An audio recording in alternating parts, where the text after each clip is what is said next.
Today, I want to talk about how developing your child or the children you teach or children who are in your care, how developing their emotional intelligence can alleviate their mental health issues.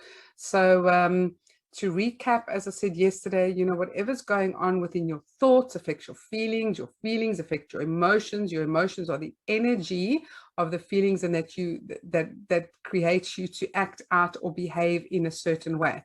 I want to share some case studies with you because I can't exactly show you the process that we use in our EQ Academy or what we teach parents and teachers how to do this, but I do want to share some case studies with you so you can see just how effective it is. So I'm going to share some of my own case studies, but I also want to share some of our tutors' case studies. I told the story of Bianca and how she'd been diagnosed with ADD, ADHD. Her mom wanted, or should I say the school had recommended that she went to a special school. The doctor had recommended that she go onto Ritalin because she couldn't sit still. But she came for EQ lessons. She came and did the course with me. She was 9 years old, and we discovered that she was uncomfortable in her own skin because a maths teacher, had told her she was stupid. So as a 9-year-old, she received that message and created the perception that she was stupid with everything. She based her entire personality, who she was, on that one thing that teacher had said. So I helped her to understand that that wasn't true. And just because she wasn't good at one thing didn't mean that she wasn't good at everything else. But anyway, the result of that was that she was able to go to a normal school. She never went on to Ritalin. She didn't have a problem with ADD or ADHD. She just had a problem with feeling that there was something wrong with her, which made her really fidgety and uncomfortable in her own skin. So I want to share a few stories from our tutor in Jeffreys Bay in South Africa, Lumen. And Lumen has been running the program now in her school for 2 years, but she's got a nursery school. So she works with children before they go to big school. So in South Africa, it's a little bit different. Children generally go to school in South Africa in the year that they turn 7. Which I love because I don't believe that children are emotionally ready to go to school any earlier than that. So this is a preschool. In the UK, children go to school at the age of 4 already, which I'm sorry, but I just don't agree with it because children aren't emotionally ready. Their emotional brain has just switched on. And the way they teach kids in school today is very much, they suppress a lot of the right-hand side of their brain, the creativity, the imagination. But anyway, we'll leave that for another topic. So this is from Lumen School, where she teaches nursery, which is preschool in South Africa. And she told me about the story of this one little girl, Lizanne, 6 years old, and she's the youngest of her siblings. She'd been practicing emotional intelligence for a few months and had been implementing the 4-step plan when feeling emotional. So what Lumen did was she introduced a 4-step plan for children in her school when they felt emotional. And her 4-step plan involved breathing. So when they felt emotional, they had to first breathe. And that's one of the first things we teach in our lesson plans as well. Then to pray, then to make a plan, and then to ask for help. So what Lumen has done is she's taken our lesson plans and our teaching and she's adapted it for her school, because Lumen School is a Christian school. So they include prayer in their 4-step plan. But anyway, so Lizanne had been practicing this at the school for a couple of months. She was 6 years old. And one afternoon, she overheard her older brother complaining to their mom that he had a sore tummy, that he had sweaty palms and was feeling stressed about his exams. So Lizanne went up to her mom and she said to her mom that she thinks that her brother has anxiety, because she remembered about the symptoms in one of the lessons they did in one of the books that we use called Wilson Dares the Dark, which is all about helping children to overcome a fear of the dark. And she said she remembered that Wilson had experienced similar symptoms, and that was because he was feeling anxious. So Lizanne promptly went up to her brother, explained to him, now her brother was 5 years older than her. So this is a 6-year-old and a brother who was 11. She said to him that what he is feeling is that he's feeling anxious, and then proceeded to help him through his anxiety using the 4 steps that she had learned at school. I mean, honestly, isn't that the most incredible story? Lazan's brother was able to overcome his anxiety and write his exams with a positive mindset. I mean, I just thought this was just the most incredible story. I remember in a webinar, I think it was last year, Lumen was also telling us that at the end of the year, how the parents had shared so many stories, how these little kids were taking what they were learning at school and teaching their parents how to be emotionally intelligent. I mean, isn't that phenomenal? Where a little child is actually the person who is changing the way the parents and their household and their siblings are expressing and dealing with their emotions. It's just absolutely incredible. We can learn so much from little children if we allow ourselves to be taught by the younger generation. So that was a really cool story. And then another story she told us, she said that, Lumen said that 2 5-year-olds, they took a taxi to school every morning, and they walked into Lumen's office the one day and said they have to speak to her. It's really important. They need to speak to her about a serious topic. And the kids then politely explained to her that some older children on the taxi had been bullying them and calling them names and being really mean to them. And these 2 5-year-olds just stood up for themselves. They asserted themselves and they said they know that they are special. They know that they belong, and they would like them to stop calling them names. And they then went on to ask Lumen if she would please speak to the taxi driver or the headmaster to help prevent them from bullying them in the future. Isn't that incredible? So instead of 5-year-olds, because you can imagine as a 5-year-old, right? A 5-year-old tends to believe what an older person, an older child, an older adult, whoever it is that's bigger than them, they tend to believe what that person is. Because when you're little, you feel like what somebody else who's bigger or older than you is more relevant or valid, what they have to say. And that these 5-year-olds could immediately deflect that and say, I'm not listening to you. I'm not taking on board what you say, because I know that I belong and I know that I'm special in my own right. Isn't that amazing how emotionally intelligence can help these children turn things around so quickly at such a young age? I mean, I just love it.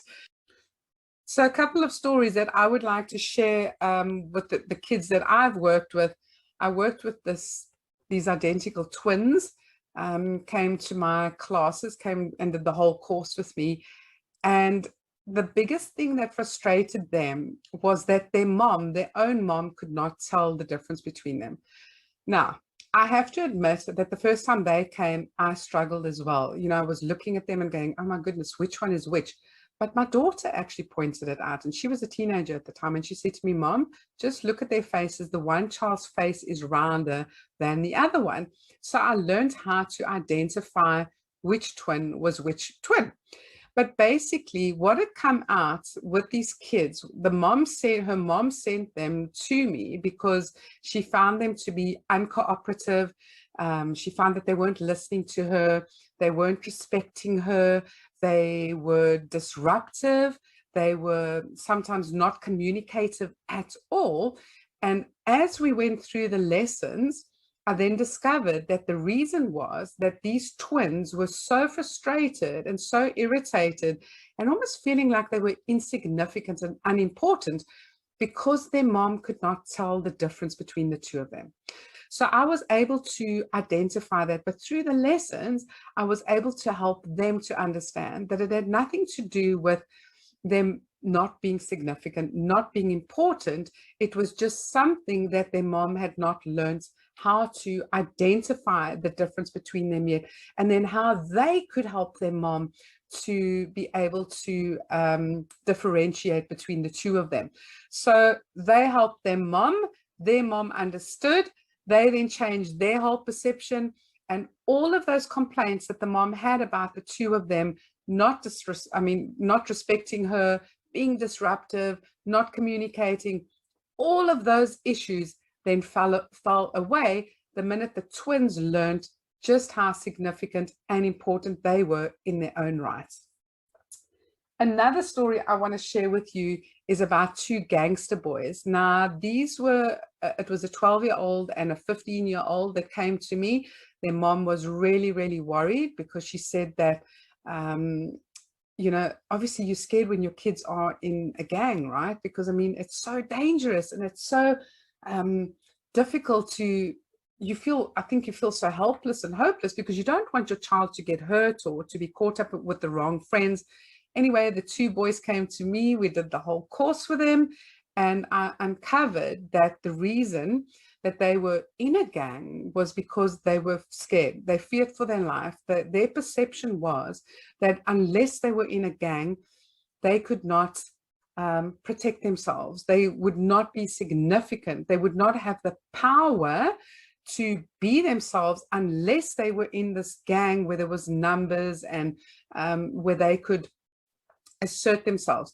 Now, what is really interesting about gangs is that when you look back at all the human needs that we all have, and we all share 6 human needs, and this is one of the aspects that we cover in our emotional intelligence training. But when you look at all the human needs, we all need to feel significant and we all need to feel important. Those are 2 of the human needs. Now, in gangs, they have found that the quickest way to feel important and to feel significant is through violence. And that's why a lot of people join gangs. A lot of people join them so they can have a sense of belonging. They need to feel that they're part of something. They need that sense of importance and significance. And this is such an interesting topic because it doesn't only pertain to youngsters who want to be in gangs, but in adults as well. And you'll find that this often changes, for instance, when children leave the home. You have that empty nest syndrome, and suddenly parents are going, I don't feel needed anymore. I don't feel significant anymore, or I don't feel important anymore because my children don't need me anymore. Same thing happens when you change jobs, when you retire, when a project ends, when you are retrenched, when you are fired, because suddenly you feel a sense of vulnerability. You feel like you've lost control over your life. You've lost power. And so to get that back is usually through feeling important and significant. And all of us need to feel that way. So with these boys, when I showed them and helped them through developing their emotional intelligence, that they didn't need to belong to a gang to be significant, to feel important, they suddenly left the gang. Their mom said it was such a weird thing because they even started helping around at home. She said one of the boys started singing. Another one, she said he started cleaning up his room. He even unpacked all his drawers and his wardrobe and repacked, reorganized. And this is something that happens a lot. And it's so interesting. And I remember working with a company and the boss said to me, because I trained all the staff, and the boss said to me, I don't know what is going on, but suddenly my staff are more organized, they're more communicative, they're at peace with themselves. And the wife, who also came to me from that organization, said to me, I don't know what's the matter with me, because before I used to be such a clutter bunny. I cluttered, I was disorganized, I used to procrastinate, I could never have my house all neat and tidy, and suddenly all of that went away. And it's just so interesting that when we become organized within our minds, when we start feeling at peace with ourselves, when we start liking ourselves, the results will not only show in your personality, in your body, it won't just be evident to other people, but suddenly your environment starts changing as well. You start clearing up, organizing, being neater, being tidier. It's just the most amazing thing, you know, how our symptoms and the results of when we are not, or when we think we're not in charge of our lives, or when we don't feel great about ourselves, you can see that. You can see it in your environment. And it's just so fascinating. What was that thing about messy desk, messy mind, or cluttered desk, cluttered mind? I think it kind of ties in with that old saying. Okay, so one more story I want to tell you, share with you, is with a teenager that I worked with. He was 13 years old. He'd been bullied at school.